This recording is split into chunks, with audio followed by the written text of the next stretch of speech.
Good morning. Here we are, Veterans Day 2001, November 11th. It was right here in Our Lady of Mercy 2 months ago today that I was here for my son Joseph's 5th grade meeting with his teacher, Mrs. Green. At that time, I didn't know what was about to take place.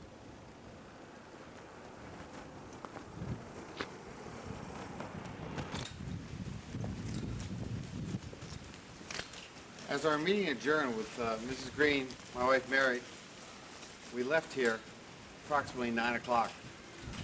I headed over to my car where I opened the door and my phone, cell phone was ringing. I looked down, approximately 9 o'clock. At that time, John Moore, who's a sales rep for me, that was working with me that day, we were supposed to work together and meet at 9:15, 9:30, right next to the Pentagon, Army Navy Drive. John was calling me and I thought he was telling me he was going to be late or whatever. And what he was calling to tell me was news that will go on and live forever in the annals of time. He told me that a plane struck the World Trade Center in New York. At first I thought possibly it may be someone who had a plane, maybe had a heart attack, went off course. So many things were racing through my mind that morning. But then I found out that it was a terrorist. And the reason why we knew it was a terrorist, what took place 5 minutes later. I went over back into the school to tell Mary that there had been a plane hit the World Trade Center in New York, Tower number 1. Just as I entered the room, it was approximately 9:03, they turned the TV on, CNN. I'll never forget this moment, the feeling that I had inside me. At that point I saw a plane come across the screen, live, and hit Tower 2. I said, my God, they got this on film. This plane hit the World Trade Center. But then I saw the other building burning. And then someone screamed on the TV, this is the second tower hit. So truly at that moment, I knew that it was a disaster in the making. I left the building, and my sister-in-law, Joseph Vaghi, was coming out of Mass, temporary church set up while they're building this beautiful church here.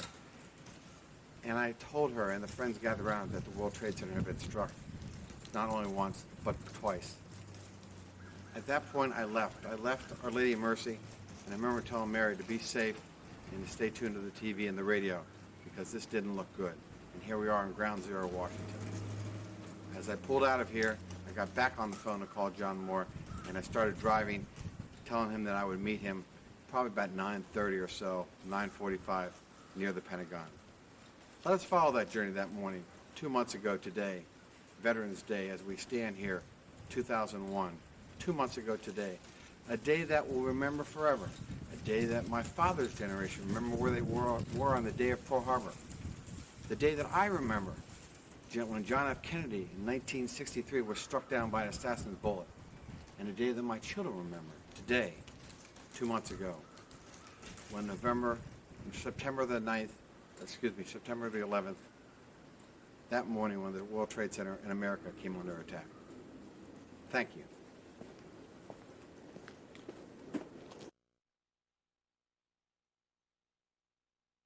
Going down the Parkway, George Washington Memorial Parkway. Yes, sir. And as I mentioned 2 months ago today, as I left Our Lady of Mercy, I proceeded down George Washington Parkway to meet John Moore, one of my employees. And it was about 9:25, and I had WTOP turned up loud, and they were talking about all the terror that was taking place in the world, especially in New York. Tower 1 was hit at 8:45. Tower 2 was hit at 9:03, both with planes that were leaving out of Newark, and one went out of Newark, one out of Boston, on their way to California with 20,000 plus gallons of fuel on both planes, loaded up to the hilt. So when they hit the World Trade Center, it created a bomb with our own people on these planes. The 767s were on fire in the building. Both buildings were burning. At this point now, the news was going through, and I was driving along here. If our cameraman can move here to the right here. Okay. We're going now by the CIA, which is named after George Bush Sr. And up in the sky, I was looking here, and I was looking up, and I could see helicopters flying around. And the road was about like it is today. It was past rush hour. It wasn't that busy. I was moving along, and again, I was filled with a lot of questions.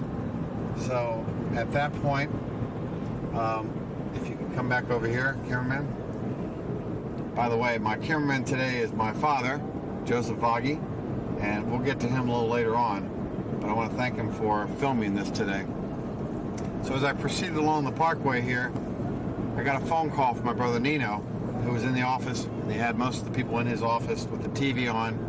And I'm sure most Americans at this point were getting phone calls all over the country, turn on your TV, and watch what was happening. It was all coming on live footage, live TV. And as the terror and the horror was taking place, we did not know what was about to happen here momentarily here in Washington. I got a message, it was about maybe 9:35, that Nina was saying to me they thought the Gannett building, which I would be driving by here in just a second, was just hit by a plane. I told Nina, hold on, almost there. So I got down close to the Gannett building, and I'm looking in the sky. I remember telling him on the speakerphone back in the office that no, the Gannett building was still intact. There wasn't anything wrong with it. I was right there as they were reporting that on the TV. Then, out of the clear blue, Nina said, no, it's the Pentagon. It was hit. And I said, well, hold on. I was going past Arlington National Cemetery. I was coming underneath the bridges. And just as I came onto this last bridge, the sky was filled with black smoke. And it was definitely something tragic had happened. I didn't realize that prior that morning, approximately 8:30, a plane 77 going to LA, which earlier last year I had been on that same plane going to California for my meeting with Moss. 77 is a very popular plane for a lot of Washingtonians because it's a direct non-stop flight early in the morning into Los Angeles, and it gets the people there on the other end. When you arrive, it's 10 o'clock in the morning Los Angeles time, so you can still have a full day ahead of you. So at that point, 77 took off, flew out over Cleveland, was hijacked by these evildoers, these Afghans. These turned the plane around, turned off the sensor that let the folks in the FAA know where they are. Meanwhile, the president was down in Florida meeting with kids, and he was reading to these kids in Florida where someone tapped him on the shoulder and told him about the first plane. Then he heard about the second plane. So they knew they had to get the president out of there and get him to a safe harbor. At that point, our vice president, Dick Cheney, was in the White House. He had brought together all the folks that were there, Condoleezza Rice, people from ironically enough, the Department of Transportation was having a meeting with the secretary, was having a meeting with at the same time, so they moved him down into the bunker, the lower bowels of the White House. And they knew there was, at that point, FAA had announced that they wanted all planes to be grounded immediately. So planes throughout the United States were ordered to find the closest nearest airport. Don't worry about your destination, your origin airport, just get down out of the sky so we can get a view of what's up there. So within an hour or so, most of all the planes, ironically, incredibly enough, were brought down to the ground. This one plane, though, was still lingering around. Flight 93, heading out of, Flight 77. And that 77 was the plane, again, that was brought back to Washington and slammed into the Pentagon. So that's the smoke that I saw at the Pentagon there. And while we were there, and I pulled up past there, I pulled into Lyndon Johnson Park, pulled in, got a place to park, looking right at the Pentagon. Smoke was burning, the fire was up, people were running around. And I didn't know this at the time, but now our nation, obviously at this point, was in shock and was in complete terror. There were reports that the State Department, a bomb went off. There were reports that there was another bomb going off at the Capitol. Both of them fictitious. But the one plane that was still up there that was getting the whole attention of all of our leaders of our country was Flight 93 that took off out of Newark. It took off 82 minutes late. And this is important to know because that was the 4 planes that took off. That was the last one, and it was late.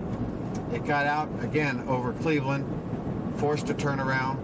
Where on that plane, there were 4 brave men who were on the phone with their loved ones, their wives, their friends, and they were realizing at that moment there was terror going on. World Trade Centers were under attack. Pentagon had been attacked, and they knew. They took the responsibility in their own hands, these 4 brave men, Todd Beamer and 3 other gentlemen. And as the president said yesterday, they said the Lord's Prayer, and then they said, let's roll, which they took over the plane, took over the hijackers, and took over the plane to bring it down to the ground. And who knows where that plane was headed? Was it headed to Washington? More than likely it was. More than likely it was probably the capital. So that plane, with the loss of life, at least there were heroes that day that saved quite a bit of terror that could have happened as well.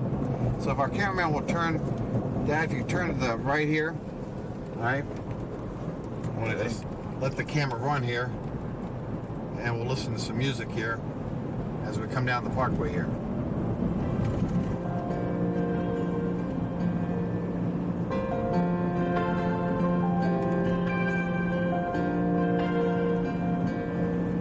If tomorrow things were gone, I've worked for my life, and I had to start again with just my children and my wife.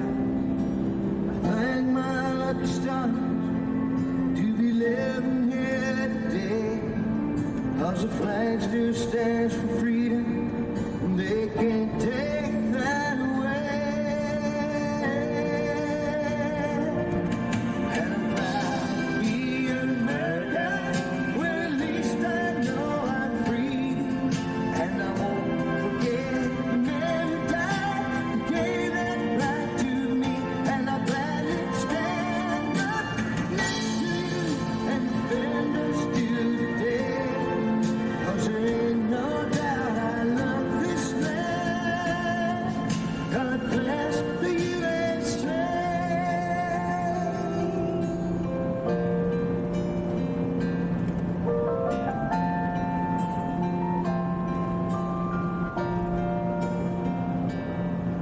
From the lakes of Minnesota to the hills of Tennessee, across the plains of Texas, from sea to shining sea, Detroit down to Houston, New York to LA, where there's pride in every American heart. It's time we stand and say,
Okay, if you turn here, Dad, keep your camera this way. This is the park that I turn into, the Lyndon Johnson Park. I turned in here that morning, and it was just like this. There weren't very many people around. Matter of fact, just a few cars. And again, I was listening to all this terror going on the radio and confusion. And I kept looking through the trees here at the Pentagon, and I saw the smoke rising up, black smoke, as black as you could see, filled the whole sky there in front of us. If you look down here, you see the boats. This is the marina. So I pulled into this last spot down here, which I'm going to do right now. And if you just pause your camera there by hitting the red button,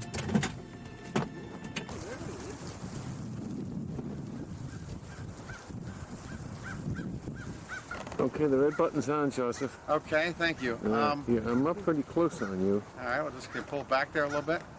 It's gonna. There you go. Yeah. Okay, it's fine. All right, as I pulled in here, again, it was 2 months ago, almost to the very minute that I was here, this smoke was billowing out all around the Pentagon, and people were starting to come in. And I went down here, down to the shore here, and there was a gentleman who had been out fishing, an elderly black gentleman, and he was fishing here in the water, and he had a little rowboat. And I asked him, I said, did you see anything? Did you see a plane? He said, well, I think I saw a little plane. I heard some noise, and he didn't see it probably fully or hear it, because on the other side of the Pentagon is that plane that came in, that 77 that hit on the other side of the Pentagon, which we're now looking on the side that faces Washington, D.C. We're in Lyndon Johnson Park. But I did see people behind the trees there. That's the south parking lot, the north parking lot, excuse me, the north parking lot, running across there. And then there's a bridge down there. You can see that bridge down there, on the very end down there through the water. Yes. They were coming across that bridge. And I was here with a gentleman his name was Jim. And sorry I didn't get his name or give him my business card. But Jim was here, and he had done the same night. He pulled in, and my doors were open on my car. The radio was going loudly, and people were coming in, most of them in uniform. They were from the Pentagon, and they were looking over here at the marina here. If you shoot over to the marina here, they were looking for a phone that used to be there, but the Park Service took all the phones out.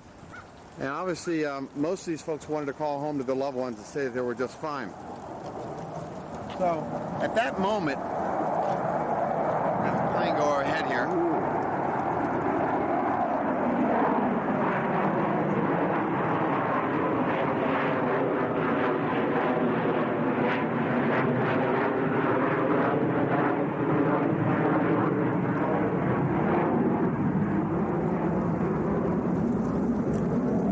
Okay, right on. So at that moment, all these people were around my car, and I started passing out my phone because they wanted to call home. And it was just one call after another. They were calling home, and then we could get through, which was ironic enough. So then it got to be close to 10 o'clock, and this explosion, it sounded like a bomb went off, and everybody started ducking, and they didn't know what it was. From the south, there was an F-15 or F-16 that came and circled around the Pentagon and came very low, swooped down lower than I've ever seen a fighter jet that low at any air show at Andrews Air Force Base. Did a circle around the Pentagon and took off, and as the jet leaves you, you hear all the noise, because that's when all that crackling noise comes at you. And it was just, the ground felt like it was shaking that morning. And at that moment, at 10:03 on the radio, the World Trade Center fell down to the ground. The jet was leaving, the World Trade Center, it just seemed like the whole world was falling apart. It was chaos everywhere. People were here, they were just like numb. They couldn't move, they were listening to this on the radio, and it was amazing how quiet everybody was, even though all this was going on.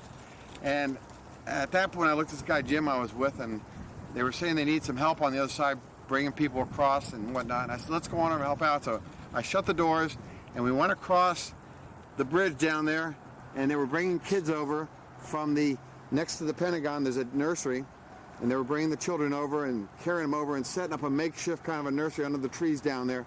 And we walked across, and I walked across the north parking lot to the site of the crash that day. And I'll pick it up later on over there. But I want to thank our cameraman, and I also want to, if he can pause for a second, I want to go ahead, pause. Good morning, Dad. Morning, Joseph. How are you? Good, good. Well, you're quite a historian, or you're going to be a historian with the recounting you've been giving us. The account from your home to here has been quite impressive. Well, we're going to where this morning? Where are we heading right now? Right now, we're going to the Dominican House of Study, not the House of Study, the St. Dominic's Church in downtown Washington, where we're having a memorial mass for the deceased of Providence College alums. And Father Way, I believe, is Father Way is 81 years old, and he's going to be, he'll say the mass and give the homily, I presume. And it's a yearly event for the Providence College alumni of the Washington area.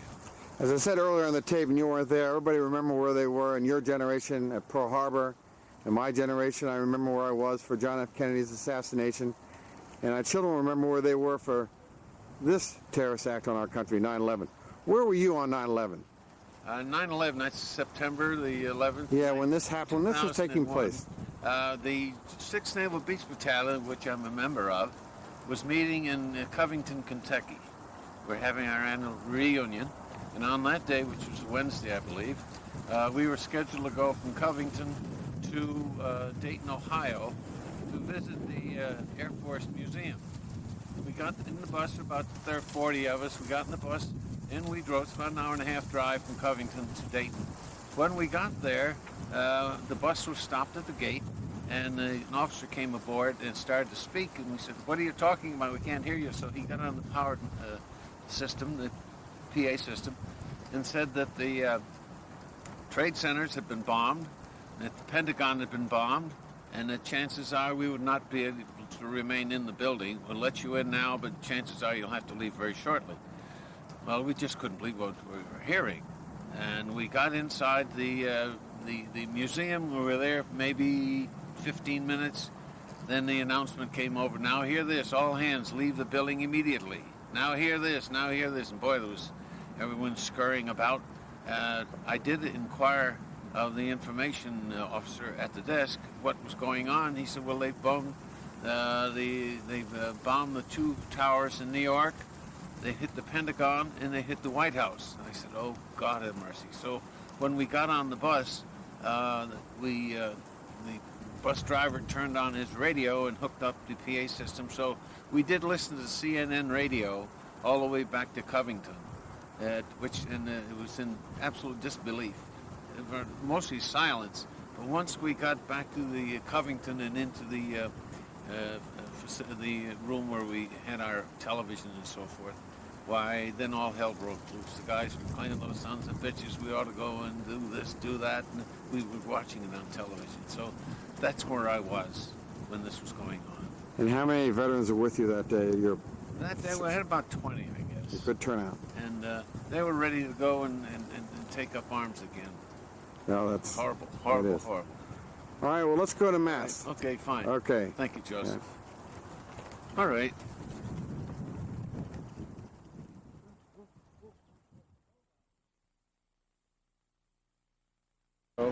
Okay, here we are on the side of the Pentagon where the plane was hit on that September 11th morning. And when we were on the other side, I mentioned I came on to this side here through the parking lot with another gentleman by the name of Jim, of which hopefully someday I gave him my card. He'll give me a call, because when we came across that morning, we were down there by the bridge. And you can look way down there, those green signs. That's how far a lot of the engine parts were still bits and pieces all over the place. And we walked up and we walked to the area right here, of which everything was still billowing out black smoke, and it was billowing out, and there weren't that many people here yet. The only people that were on the ground around this area were people that worked on this side of the Pentagon. And we then just helped out.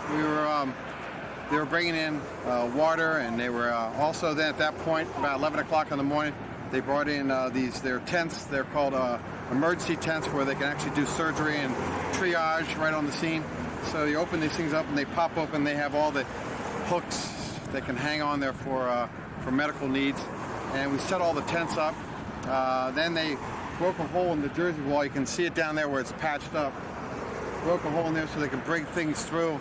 A lot of the stores around here, I know the Price Club had donated drinks and beverage. And it was a day like today. It was very clear, but it was hot. It was sunny and bright, and I'd say it was in the 80s all day. As the day went on, we were then asked to get in groups of teams, 4 to a team, a red team, a green team, and a blue team. And where they had stretchers, board stretchers they brought over from Ronald Reagan Airport. And there were about 100 of us, 100 stretchers, maybe or so, and they had 4 to a stretcher. And the Arlington Police Department, the Fairfax County Police Department, was training us how to lift up survivors, not to move the heads. So we trained on the ground there. And I remember in my group there was a gal, Norma, and also Scott, both of them with the Joint Chiefs of Staff. They had the uniforms on. And the other fourth person of our group was another civilian. And we stayed together for the rest of the day. And they were hopeful to get in survivors, of which there weren't any survivors because of all the fuel. The 40,000 gallons of fuel just kept burning. In fact, it burned for another day and a half before they get the flames out. I won't forget that afternoon, around 3 o'clock, 2 o'clock, they sent the dogs in with the Montgomery County's dogs, and they brought them out as quickly as they went in, because they didn't realize how hot the floors were, and the dogs were getting their feet burnt. And one of the stories was to the left of the, this is a landing pad here for the helicopters. And that morning, there were two men in the tower there. And after it hit, one of the gentlemen I talked to, who was in his office, had just left of that, which is all taken out right now. He was actually seated in his office, and they were all watching what was taking place in New York. And he still says, I'll never forget, he was saying, he said, I just remember the noise and the hit and everything, as we looked out the window, everything outside the window was just flying by, which a lot of engine parts and plane parts. And he said, my wife worked 3 doors down from me, and when we left, we went outside and we have a drill. We have to go to the middle courtyard. And he said everybody did that and marched in an orderly fashion. And at that point, my first reaction was to go help my wife out, but I knew that she would follow the orders too. And we didn't know until I got to the... The red light is blinking. Okay, that's okay. All right? Yeah, didn't know until we got to the main courtyard, which he saw his wife. But that part of that building was the part that was just completely renovated. And each window, as you can see up there, is $11,000 a piece. They're very thick windows. This part down here is not done yet, but they just finished that part. So fortunately, because of the construction that the Pentagon did, it did save a lot of lives because there weren't that many people moved in yet. On the top tier, there was mostly Navy. Below that, there were some Marines. And on the bottom part, there was still a lot of construction workers. They were just moving people back. Red blinking, Joseph. All right. Blinking. All right, it says REC.